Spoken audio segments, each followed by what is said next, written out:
Welcome friends, ફરીથી તમારું સ્વાગત છે આપણી યુટ્યુબ ચેનલ ઉપર. અને આજે આપણે એક નવા ચેપ્ટરની શરૂઆત કરવા જઈ રહ્યા છીએ અને એ જે છે તમારું ચેપ્ટર નંબર 5, આનુવંશિકતા અને ભિન્નતા. ઓકે, ચેપ્ટર થોડુંક લાંબુ છે, બરાબર. એની અંદર આપણે એકદમ બેઝિકથી સ્ટાર્ટ કરીશું, બેઝિક કોન્સેપ્ટ સમજાવી અને પછી એ ચેપ્ટર રિલેટેડ જે પણ ટૉપિક છે એને સમજાવવાનો પ્રયાસ કરીશું. ઓકે, તો આ લેક્ચરની અંદર આપણે સૌથી પહેલાં અમુક બેઝિક વસ્તુ જે છે એના વિશે ભણવાનું છે કે જનીન શું છે, અલીલ શું છે, જનીન પ્રકાર શું છે, સ્વરૂપ પ્રકાર શું છે, રંગસૂત્ર શું છે, ઓકે, સમયુગ્મી શું છે, વિષમયુગ્મી શું છે, આ બધી જ વસ્તુ જે છે એનો ડિટેલમાં અભ્યાસ કરવાનો છે. તો આપણે વન બાય વન એક એક જે ટૉપિક જે છે એની પહેલાં વાત કરી દઈએ કે આ બેઝિક કોન્સેપ્ટ તરફ જઈશું. ઓકે, તો બીજા લેક્ચર ભણતા પહેલાં આ લેક્ચર જે છે એ તમારા માટે ખૂબ જ મહત્ત્વનું છે. ઓકે, સૌથી પહેલાં આપણે અમુક જે સાયન્ટિસ્ટ જે છે એમના નામ તમારે યાદ રાખવા પડશે. ઓકે, સૌથી પહેલું કે જે જનીન વિદ્યા જે છે, જીનેટિક્સ, એ શબ્દ જે છે એ બેટ્સને આપ્યો. કોણે આપ્યું? બેટ્સન નામના સાયન્ટિસ્ટ. ચાલો, બીજું જે જનીન વિદ્યા જે છે એના જે પિતા જે છે એ મેન્ડલ હતા. ફાધર ઓફ જીનેટિક્સ કોણ છે? મેન્ડલ. ઓકે, આધુનિક જનીન વિદ્યાના જે પિતા જે છે એ બેટ્સન. મોડર્ન જીનેટિક્સના ફાધર કોણ છે? બેટ્સન. ઓકે, આ કોન્સેપ્ટ તમારે સૌથી પહેલાં ખાસ ધ્યાનમાં રાખવાનું છે. ઓકે, પ્રાયોગિક જનીન વિદ્યાના પિતા જે છે એ હતા મોર્ગન. ઓકે, એક્સપેરિમેન્ટલ જીનેટિક્સ જે છે એના જે પિતા જે છે એ કોણ છે? મોર્ગન છે. કોણ છે? મોર્ગન. ઓકે, અને ફાધર ઓફ હ્યુમન જીનેટિક્સ એ હતા ગેરોડ. મનુષ્ય જનીન વિદ્યા જે છે એના પિતા જે છે એ હતા ગેરોડ. ઓકે, સૌથી પહેલાં 4 વિશે, આ 5 વિશે તમારે ખાસ ધ્યાનમાં રાખવા જેવી બાબતો છે. ઓકે, આની અંદર father of genetics cracker John Mendel, જનીન વિદ્યા શબ્દ છે બેટ્સન નામના વૈજ્ઞાનિક આપ્યું. મોડર્ન જીનેટિક્સના ફાધર છે બેટ્સન. ઓકે, એક્સપેરિમેન્ટલ જીનેટિક્સના ફાધર છે મોર્ગન અને હ્યુમન જીનેટિક્સ જે છે એના ફાધર છે ગેરોડ. એટલે આ બધા પિતાઓને પહેલાં તમારે યાદ કરી લેવાના, બરાબર છે. એક્ઝામની અંદર પૂછાવાની શક્યતાઓ આની અંદરથી પણ રહેલી હોય છે. ઓકે, હવે આપણે સૌથી પહેલાં આ બંને ડેફિનેશન ભણવાની છે કે આનુવંશિકતા અને ભિન્નતા એ કોને કહેવાય છે. ઓકે, તો આની અંદર આપણે સૌથી પહેલાં કે પ્રજનન જે છે એનું મહત્ત્વ શું હોય છે, કોઈ પણ પ્રજનન થતું હોય, રિપ્રોડક્શન, એનો શું ફાયદો થાય. ઓકે, સૌથી પહેલું કે પ્રજનન થાય એટલે સજીવો જે છે એના જેવી જ નવી સંતતિનું નિર્માણ કરે. ઓકે, એનાથી શું થાય?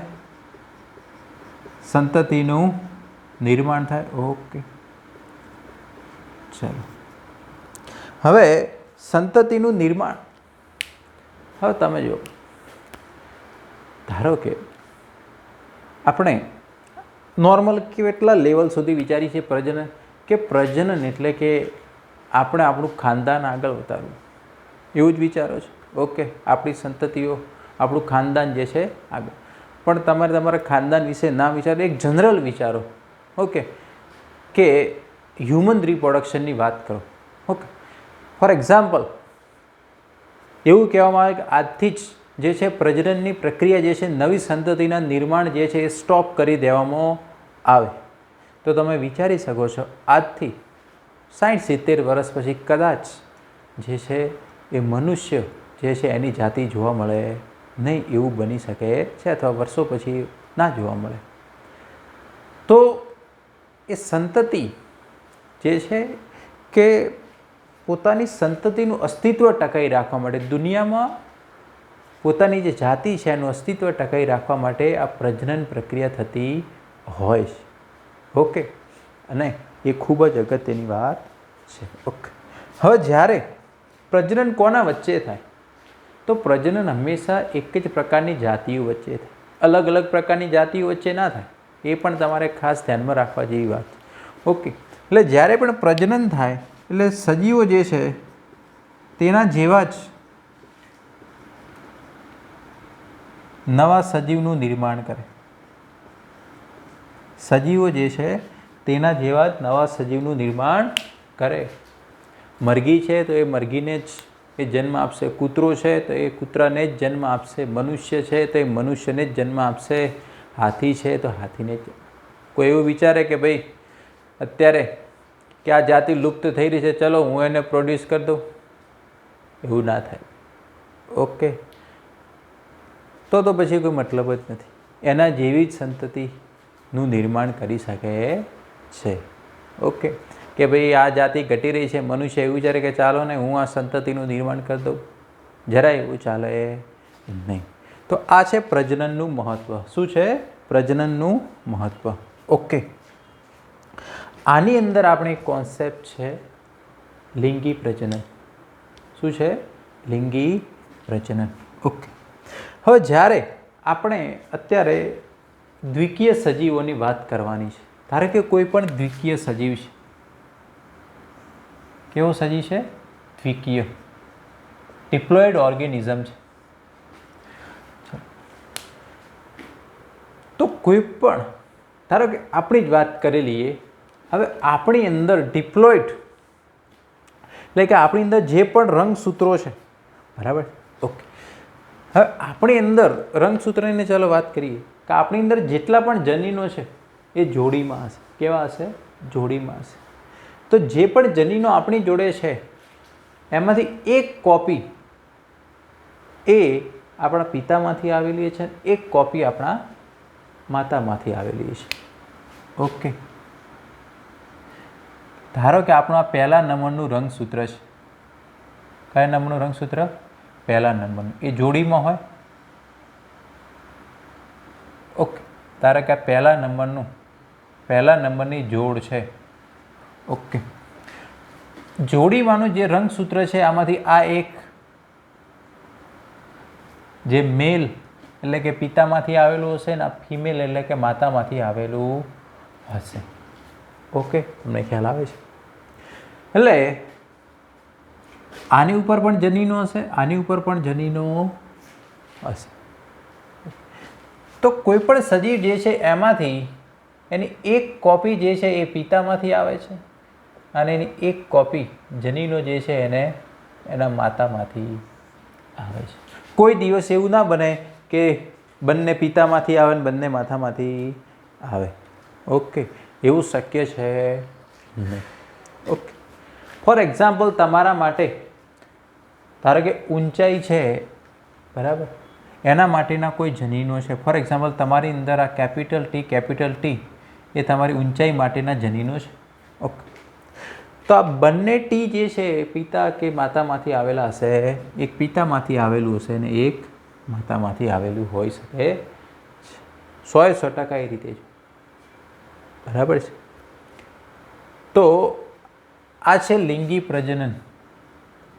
લિંગી પ્રજનનમાં આવું જ થાય, બરાબર છે? ઓકે, ખ્યાલ આવી રહ્યો છે? હવે આપણે અમુક બેઝિક કોન્સેપ્ટની વાત કરી દઈએ, બરાબર? આના ઉપરથી જ ધારો કે કોઈ પણ ઇન્ડિવિજ્યુઅલ કોઈ સજીવ છે એની અંદર ફોર એક્ઝામ્પલ આ રીતે લખવામાં આવે તો આ શક્ય છે કે નહીં? તો આ શક્ય છે. આ પોસિબિલિટી છે, કારણ કે આ કોઈ સજીવ જે છે ડિપ્લોઇડ છે, બરાબર. તો આની અંદર એક જનીન આ પિતામાંથી આવેલું છે ને એક માતામાંથી આવેલું હશે. આ પણ એક બી છે, બીજું બી છે, એક પિતામાંથી આવેલું છે, એક માતામાંથી આવેલું. ફોર એક્ઝામ્પલ આ રીતે છે, કોઈ સજીવ જે છે એનો જનીન પ્રકાર આવો છે, પોસિબિલિટી છે. હા, આ પોસિબિલિટી છે. ઓકે. પણ ધારો કે કોઈ ઇન્ડિવિજ્યુઅલ જે છે આ રીતે છે, તો આ કોઈ એક શક્યતા છે? ના, આવી શક્યતા નથી. એકલો એક જ ખાલી કેપિટલ એ અથવા કોઈ એક જ જે જોડીમાંનો જનીન છે એક જ કોઈ દિવસ આવે નહીં. ઓકે. તો આ શક્યતાઓ ઇન્ડિવિજ્યુઅલમાં રહેલી છે, આ શક્યતા હોય નહીં. ખ્યાલ આવી રહ્યો છે? ઓકે. હવે ધારો કે આપણે એના જન્યુની વાત કરીએ. જન્યુ એટલે ગેમિટ. આપણામાં જે જનીનો હોય એના કરતાં આપણા ગેમિટની અંદર અડધા હોય. રંગસૂત્રો પણ કેવા હોય? અડધા હોય. ઓકે. તો તમને એમ કહેવામાં આવે કે કોઈ ગેમિટ છે એની અંદર આ જીનોટાઈપ છે, તો એની શક્યતા છે? ના ભાઈ, જોડી ના હોય, બરાબર. ગમે તે એક જ જાય, બંને જાય નહીં. હવે જ્યારે આમાંથી જન્યુ નિર્માણ થાય તો પહેલા નંબરની જોડ હોય ને તો ગમે તે એક જ રંગસૂત્ર જાય, બંને જાય નહીં. ઓકે. ચાલો, ધારો કે તમને એમ કીધું હોય આ રીતની પોસિબિલિટી, તો આ રીતના પોસિબિલિટી છે. ઓકે.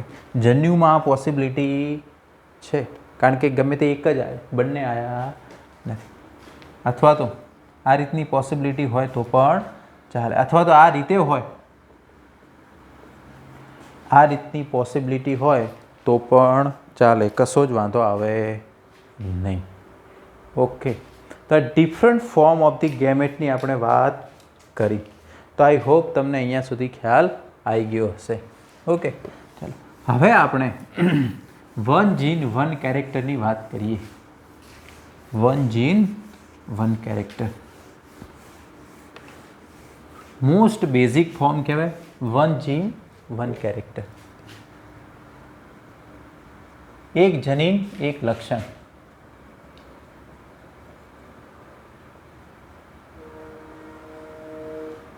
ઓકે. આ ત્રીજા નંબરનો કોન્સેપ્ટ આપણે સમજાવવા જઈ રહ્યા છીએ. ઓકે. ફોર એક્ઝામ્પલ આપણી જ વાત કરવામાં આવે. ઓકે. કે તમારા લક્ષણો શું? કે મારે આપણી અંદર એક ઊંચાઈનું લક્ષણ હોય. ઓકે. આંખનો રંગ જે છે એ આપણું એક લક્ષણ હોય. ઓકે. એ પણ તમે સમજી શકો છો. ઓકે. ચામડીનો રંગ જે છે એ પણ તમારો શું થયો?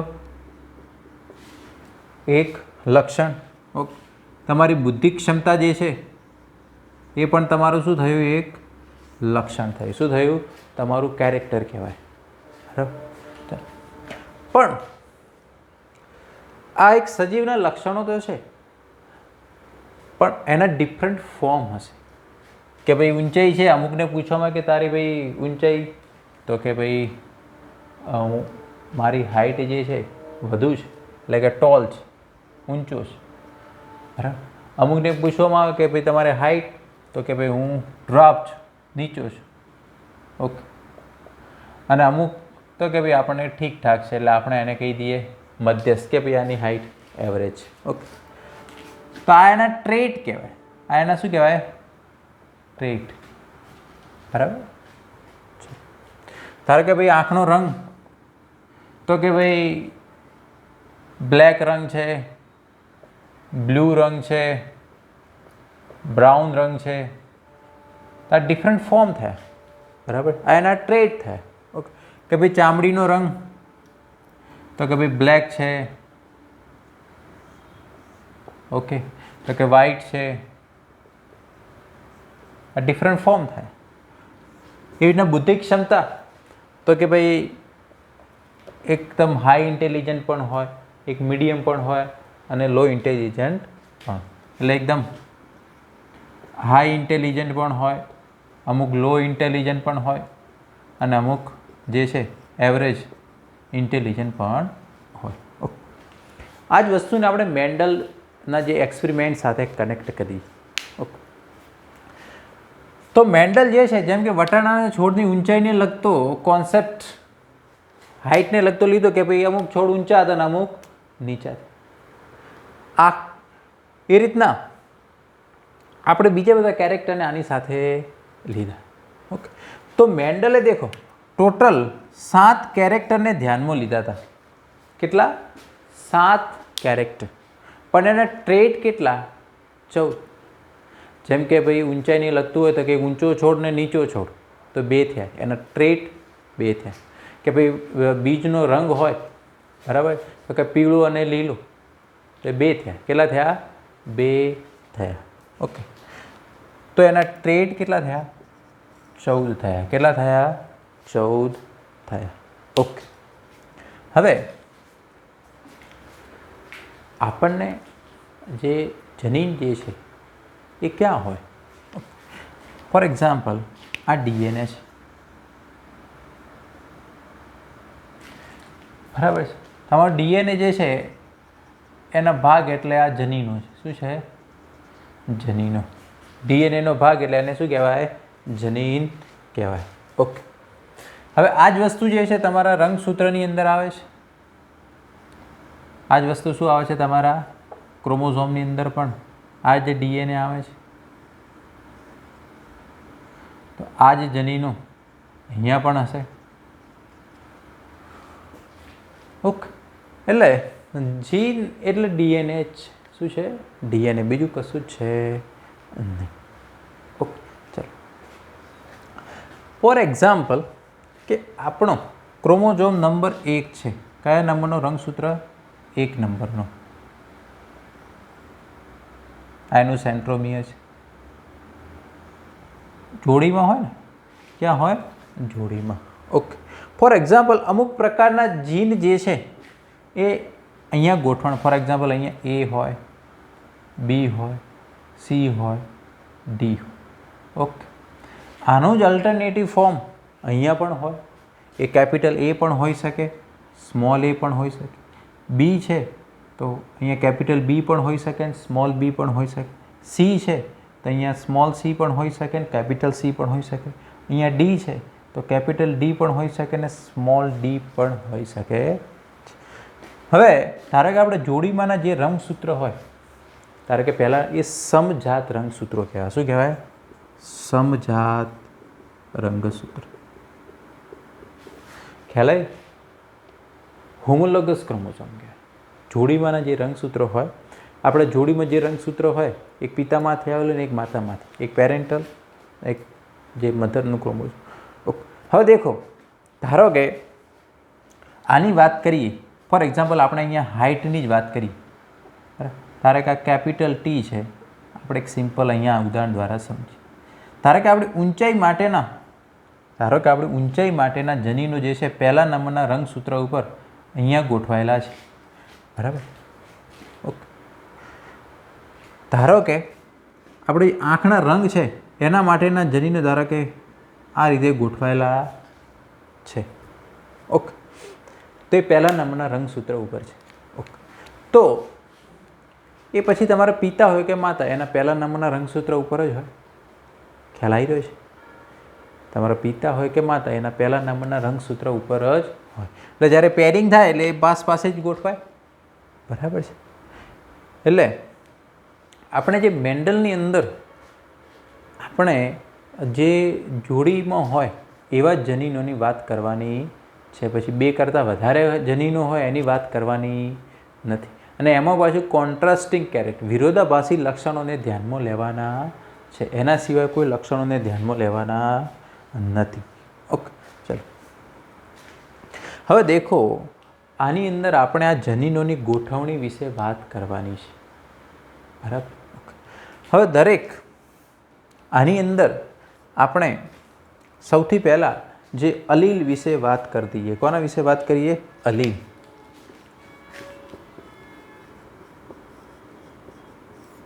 હવે અલીલ શું છે? બરાબર છે. અહીંયા થોડું આપણે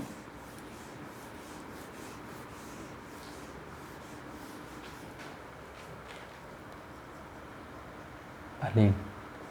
અલેલ પણ કહેવાય, અલીલ પણ કહેવામાં આવે છે. ઓકે, આપણે અલગ અલગ નામથી ઓળખ. ફોર એક્ઝામ્પલ, આપણું જે હાઇટ જે છે, બરાબર, એના અલીલની વાત કરવામાં આવે તો ધારો કે કેપિટલ ટી હોય, સ્મોલ ટી પણ હોય, કેપિટલ ટી પણ હોય, બંને કેપિટલ ટી પણ હોય. ઓકે, અમુકની અંદર સ્મોલ ટી પણ હોઈ શકે છે. એ રીતના આપણે માનીને ચાલીએ. ઓકે, તો એક જ જનીનના અલગ અલગ સ્વરૂપોને કહેવાય અલીલ. ઓકે, હવે અલીલ જે છે હંમેશા કમ્પેરિઝન માટે વપરાય. ધારો કે તમને એમ પૂછવામાં આવે, ધારો કે કોઈ એક છોકરો છે, તમને પૂછવામાં આવે કે ભાઈ તમે કોણ? તમે કહો કે હું ભાઈ. હવે ભાઈ એટલે કઈ રીતના સમજવાનું? બરાબર, કોનો ભાઈ? તો આમાં પણ એવું જ હોય. બરાબર છે કે ધારો કે અલીલ જે છે આની કમ્પેરિઝન કરવી પડે આની સાથે. આ એક જનીન છે, એનું જ અલ્ટરનેટિવ ફોર્મ છે, તો આ એકબીજાના અલીલ કહેવાય. શું કહેવાય? એકબીજાના અલીલ કહેવાય. એકલું આપણે એને દર્શાવી શકીએ નહીં. ઓકે, એક જ જનીનના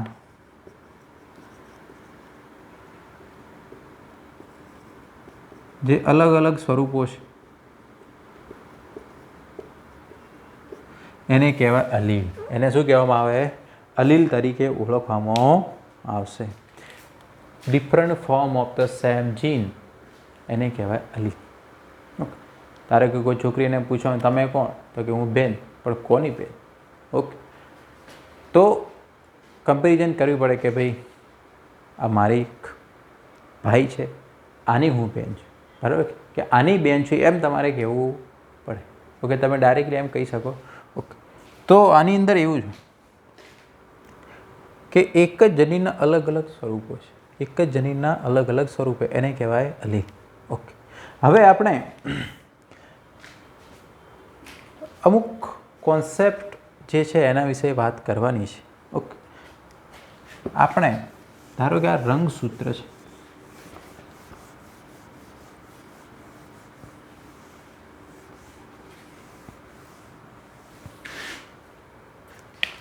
ધારો કે આ રંગસૂત્ર છે. ઓકે, એની અંદર ધારો કે આ બધા જનીનો આ રીતના ગોઠવાયેલા છે. ઓકે, ચાલો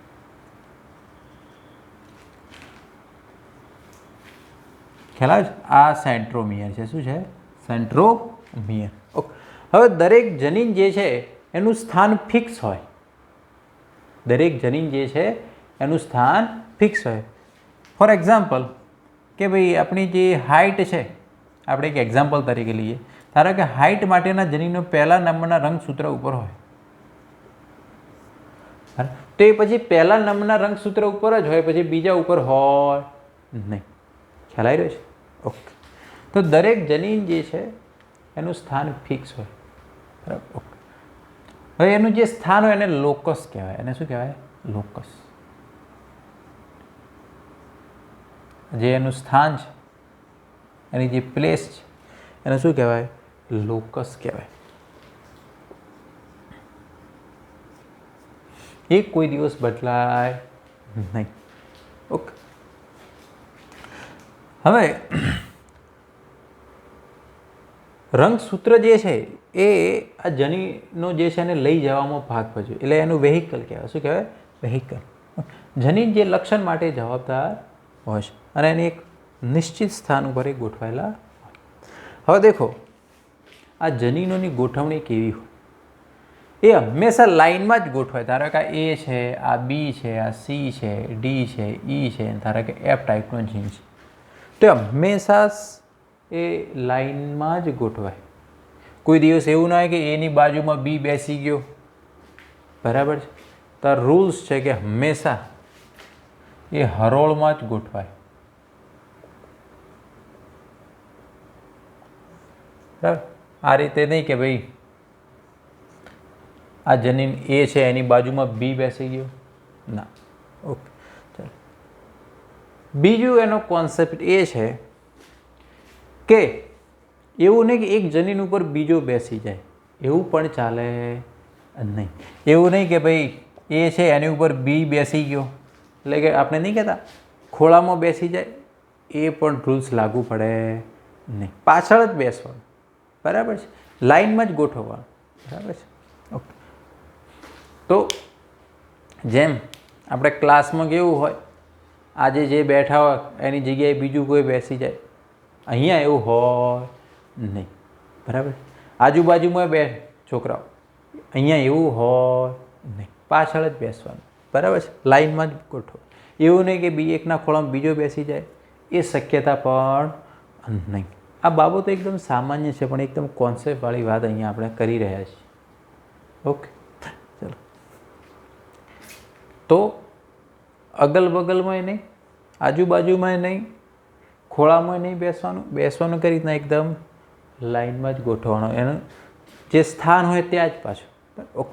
પછી ભલે એકદમ નજીક નજીક જેટલા બે એ ચાલે, બરાબર. આ ધારો કે એ છે એ બીની એકદમ નજીક બેસે તો વાંધો નહીં, દૂર હશે તો પણ ચાલશે. ખ્યાલ આવી રહ્યો છે?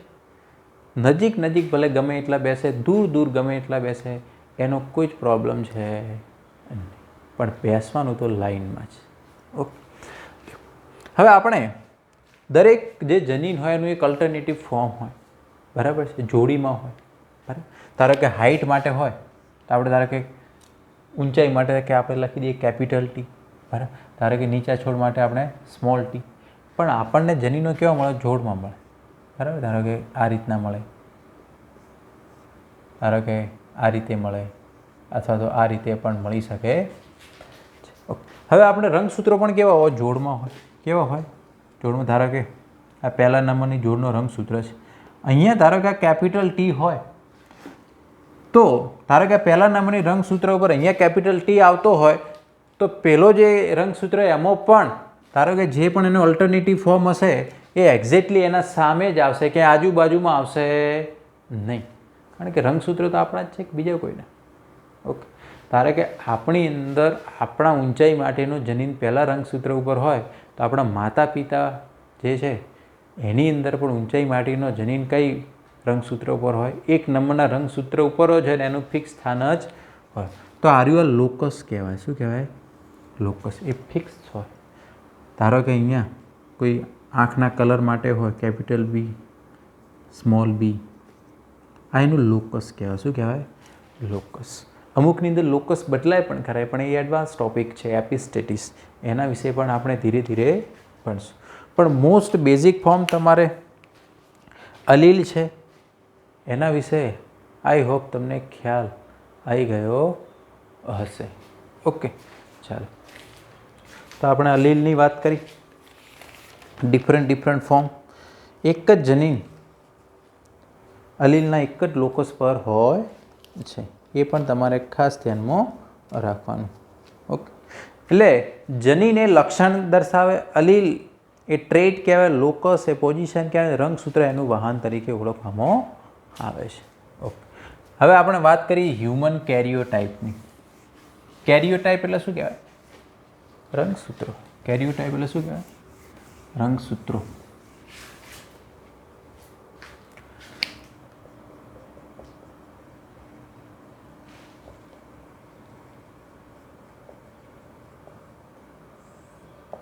ઓકે. તમને ખ્યાલ છે કે આપણી અંદર 23 જોડ રંગસૂત્રો છે. કેટલા જોડ છે? 23 જોડ. એટલે સંખ્યા કેટલી થઈ? 46. ઓકે. જે 46 રંગસૂત્રો છે, બરાબર છે, એમાંથી આપણે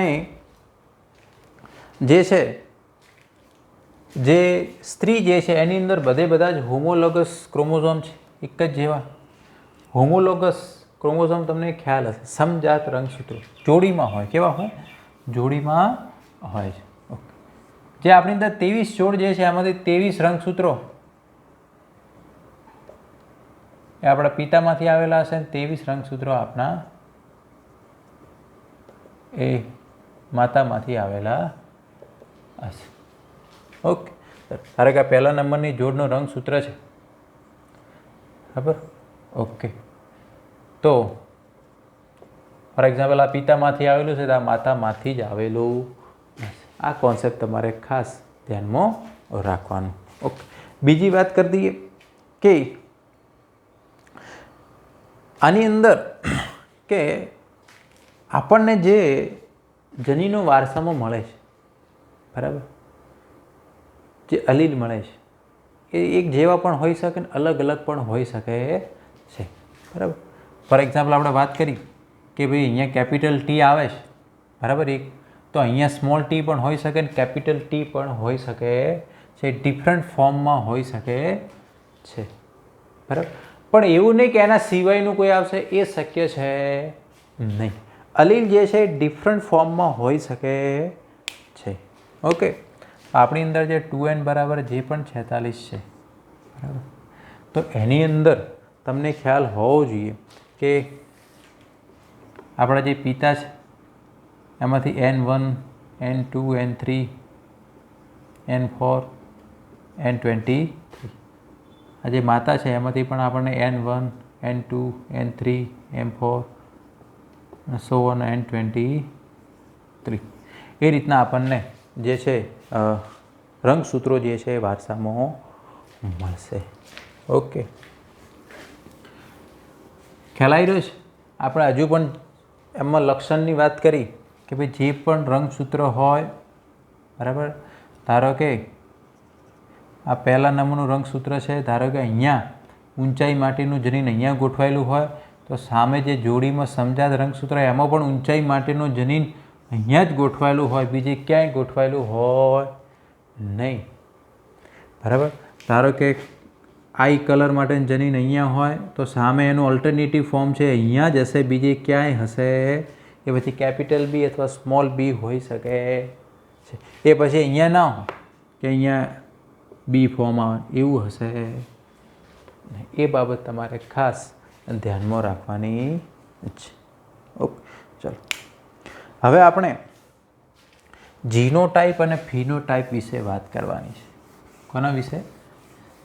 જીનોટાઈપ અને ફિનોટાઈપ.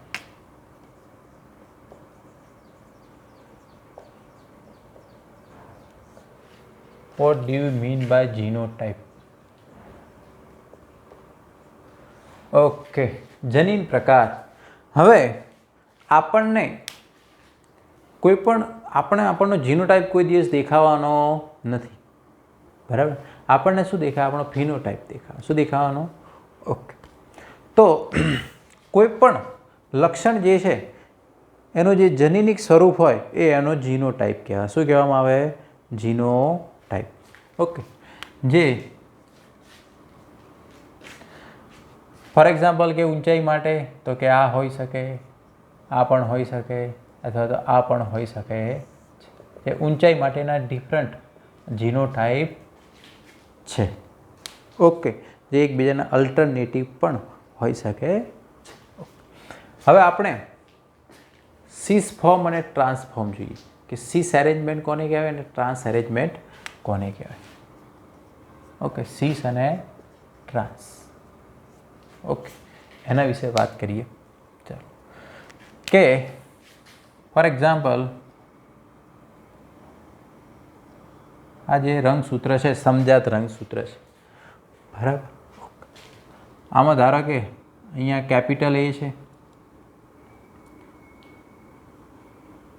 અહીંયા સ્મોલ એ છે, અહીંયા કેપિટલ બી છે, અહીંયા સ્મોલ બી છે.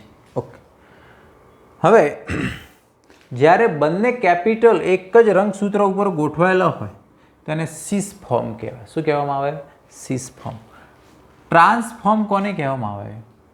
કે જે સમજાત રંગસૂત્રો હોય, બરાબર, જોડીમાંના જે રંગસૂત્રો છે એમાં ફોર એક્ઝામ્પલ અહીંયા કેપિટલ એ છે, અહીંયા સ્મોલ એ છે, બરાબર, અહીંયા સ્મોલ બી છે ને અહીંયા કેપિટલ બી છે. આ ટ્રાન્સફોર્મ કહેવાય. શું કહેવામાં આવે? ટ્રાન્સફોર્મ. ધારો કે તમને એક્ઝામમાં આ રીતે લખેલું હોય કે એ બી તો તમે આ રીતે તમારે દર્શાવવું પડે. પણ એક્ઝામની અંદર ધારો કે આ રીતે લખેલું હોય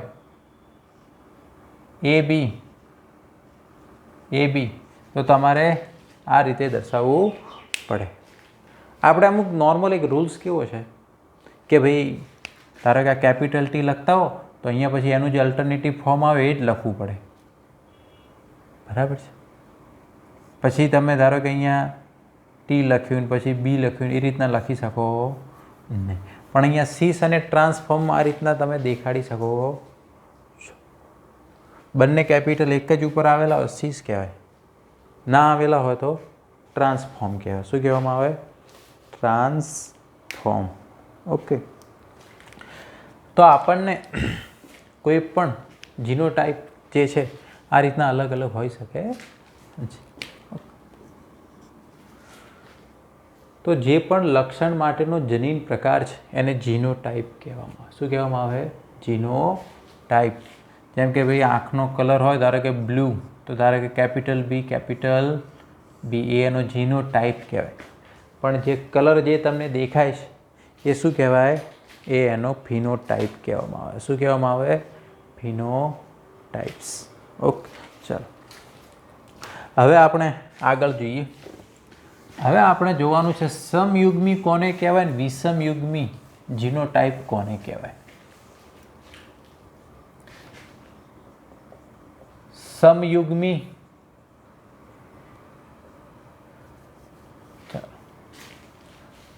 હોમોલોગસ,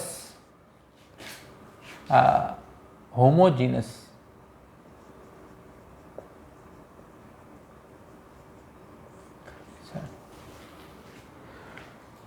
જે જીનોટાઈપની અંદર બંને અલીલ એક જેવા હોય તો એ સમયુગ્મી કહેવાય. ધારો કે કેપિટલ ટી છે, સામે કેપિટલ ટી જ હોય.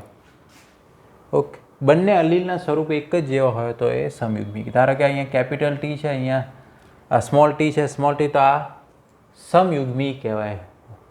બરાબર. ઓકે. ધારો કે વિષમયુગ્મી છે, એક જ જનીનના ડિફરન્ટ અલીલિક ફોર્મ હોય. ધારો કે અહીંયા કેપિટલ ટી હોય તો અહીંયા સ્મોલ ટી હોય. બરાબર છે. તો આ વિષમયુગ્મી કહેવામાં આવે. શું કહેવામાં આવે? વિષમયુગ્મી. ઓકે. પછી એક બીજું પણ છે, આ હોમોઝાયગસ. આ શું થયું? હોમોઝાયગસ. આ રહ્યું આ હિટ્રોઝાયગસ. એના સિવાય એક બીજું પણ આવે, હેમીઝાયગસ. એક બીજું શું આવે છે? અર્ધયુગ્મી. ઓકે, અર્ધયુગ્મી એટલે જોડીમાંનું બીજું અલીલ ગેરહાજર હોય. ખાસ કરીને આવું કોની અંદર થાય? જે પણ લિંગી રંગસૂત્રો હોય એની અંદર થાય. ખાસ કરીને નરની અંદર થાય. માદામાં કોઈ દિવસ અર્ધયુગ્મી હેમીઝાયગસ પરિસ્થિતિ બનતી નથી. ધારો કે એક્સ અને વાય છે, ધારો કે આની અંદર ઉપર કોઈ જનીન છે તો એનું ઓલ્ટરનેટિવ ફોર્મ એક્સ ઉપર ગેરહાજર હોય. ધારો કે એક્સ અને વાય છે, ધારો કે અહીંયા કેપિટલ એ છે, એનું ઓલ્ટરનેટિવ ફોર્મ વાય ઉપર ગેરહાજર છે. બરાબર છે. તો આ કેવી પરિસ્થિતિ કહેવાય? હેમીઝાયગસ, જે ફક્ત નરની અંદર જ જોવા, કારણ કે માદાની અંદર તો એ પોસિબિલિટી છે નથી. ઓકે, એ વસ્તુ પણ તમારે ખાસ ધ્યાનમાં રાખવાની છે. ઓકે, ચાલો હવે આપણે અમુક કોન્સેપ્ટ સમજવાનો છે. અમુક તમને એક્ઝામ્પલ આપીએ, એના ઉપરથી તમારે એ વસ્તુ સમજવાની છે કે કઈ રીતના તમે એ વસ્તુ સમજી શકો છો.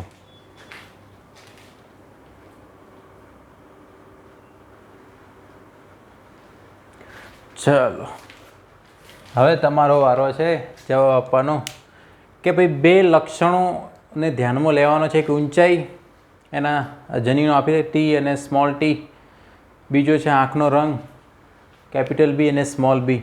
તો એની બધી જ શક્યતાઓ તમારે અહીંયા દર્શાવવાની છે. પહેલી શક્યતાઓ કે સમયુગ્મી હોવા જોઈએ બંને સ્થાન માટે. આ પ્રકારના લક્ષણો દર્શાવવાના. સમયુગ્મી હોવા જોઈએ બંને સ્થાન માટે. વિષમયુગ્મી હોવા જોઈએ બંને સ્થાન એટલે કે બંને લોકસ માટે, અને સમયુગ્મી હોવો જોઈએ એક જ સ્થાન માટે. ઓકે, તેનો શક્ય જીનોટાઈપ તમારે દર્શાવવાના છે. ઓકે, જસ્ટ એક એક્ઝામ્પલ આપી, જેમ કે સમયુગ્મી હોવા જોઈએ બંને સ્થાન માટે. આ આવી શકે કે ના આવી શકે? ઓકે, આ રીતે પણ આવી શકે કે નહીં?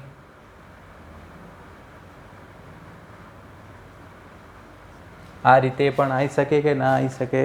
સમયુગ્મી હોવો જોઈએ બંને લોકસ માટે. ઓકે,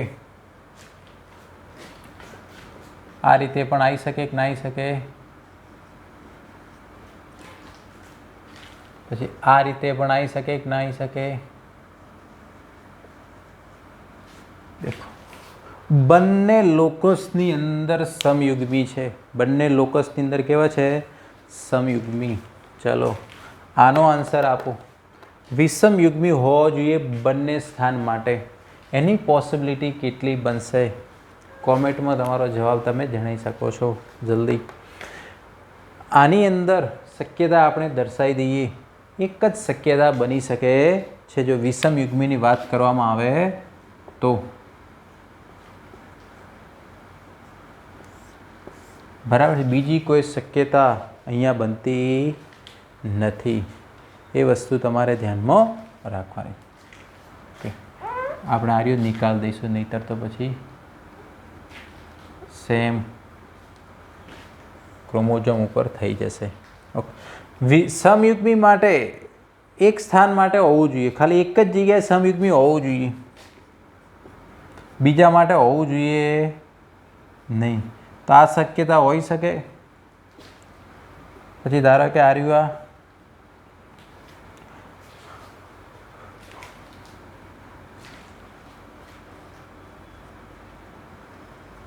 આ પણ હોઈ શકે. ઓકે, ધારો કે અહીંયા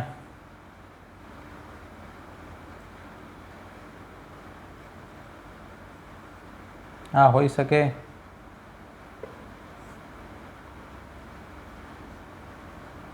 એક જ સ્થાન માટે સમયુગ્મી હોવું જોઈએ. તો એની શક્યતાઓ કેટલી બને છે? એની શક્યતાઓ પણ આપણે બને છે 4. કેટલી શક્યતાઓ બને છે? 4 શક્યતાઓ અહીંયા બને છે. તો આ કોન્સેપ્ટ જે છે નાના નાના છે પણ તમારે ખૂબ જ ઉપયોગી નીવડશે. ઓકે, હવે આપણે વાત કરીએ સ્વરૂપ પ્રકારની, ફિનોટાઇપ. ઓકે, એકદમ ઝડપથી હવે આપણે જઈશું ફિનોટાઇપ. ઓકે, સ્વરૂપ પ્રકાર કહેવાય. એ કોન્સેપ્ટ શું છે? ઓકે, હવે તમે વિચારો, જનીનો તો તમને દેખાવાનો, ડીએનએ તમને દેખાવાનું ના. તમને શું દેખાય? એના લક્ષણો દેખાય. શું દેખાય? ઓકે, જે પણ જનીનો છે એના લક્ષણો દેખાય. તો એ વસ્તુ શું છે? ફિનોટાઇપ. શું છે? ફિનોટાઇપ. દેખો, જીન મીન્સ વોટ? ડીએનએ. ડીએનએ જે છે એમાંથી mRNA બને.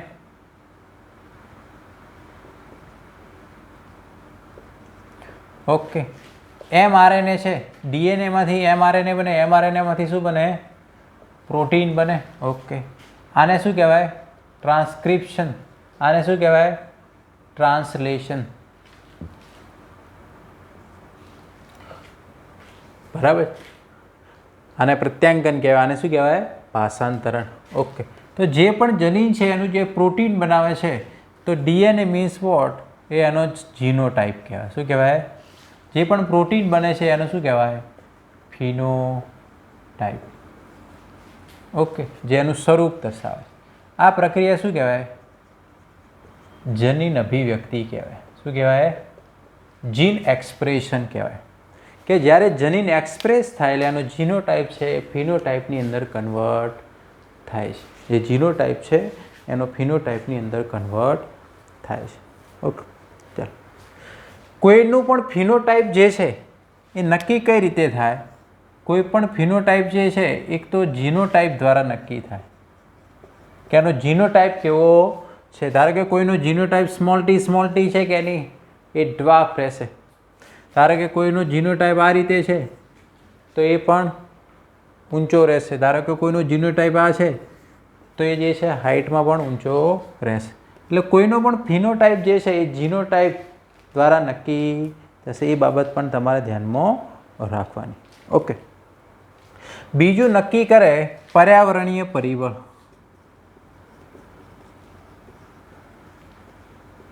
આપણું ફિનોટાઇપ પર્યાવરણીય પરિબળ પણ નક્કી કરે. એક એક્ઝામ્પલ આપીએ, જેમ કે ચામડીનો રંગ. ઓકે, તમે આખો દિવસ તડકામાં ફરશો, કેવા થઈ જશો? કાળા પડી જશો. કેવા પડી જશો? કાળા. પણ તમે ધારો કે તડકાથી બચીને રહેશો, બરાબર છે, તો તમારે કાળા પડવાની શક્યતા ઓછી છે અને તમારો સ્કિન કલર બદલી શકે.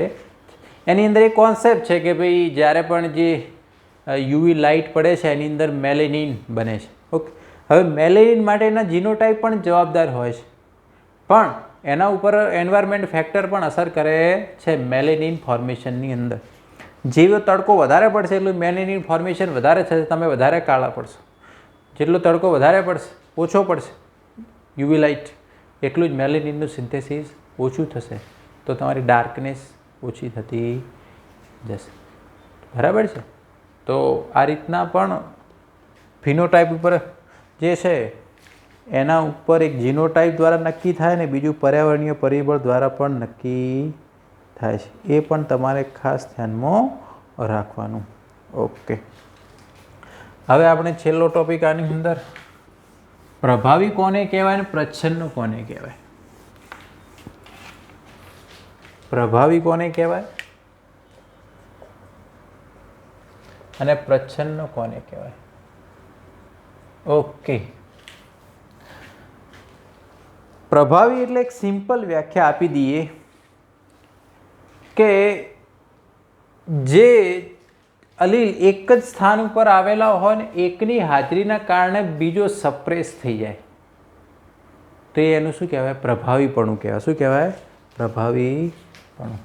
ધારો કે આ રીતના કેપિટલ ટી અને સ્મોલ ટી એક જ લોકસ ઉપર આવેલા છે, પણ આ ટોલનેસ માટેનો છે અને આ ડ્વાર્ફનેસ માટેનો છે, છતાં પણ જે તે વ્યક્તિ જે છે અથવા એ હાઇટેડ બને છે, એનો મતલબ આ પ્રભાવી છે આના ઉપર. એ શું કહેવાય? ઓકે,